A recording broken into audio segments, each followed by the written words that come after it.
Fort has issued a severe thunderstorm warning for northeastern Denton County in north-central Texas, northwestern Collin County in north-central Texas, eastern Cooke County in north-central Texas, Grayson County in north-central Texas, west-central Fannin County in north-central Texas. It's 30 p.m. Central Daylight Time.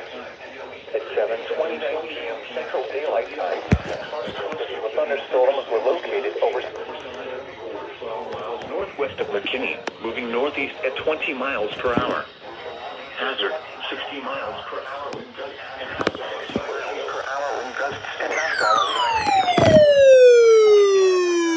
Service in Fort Worth has issued a severe thunderstorm warning. Expect wind damage to roofs, siding, and trees.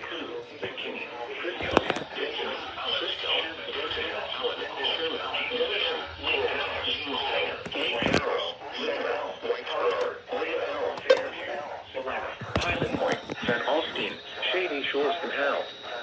This includes the following highways. Interstate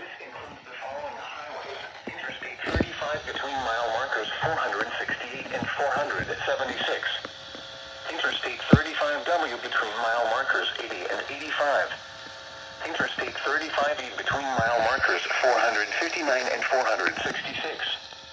A tornado watch remains in effect until 11 p.m. Central Daylight Time for north-central Texas. For your protection,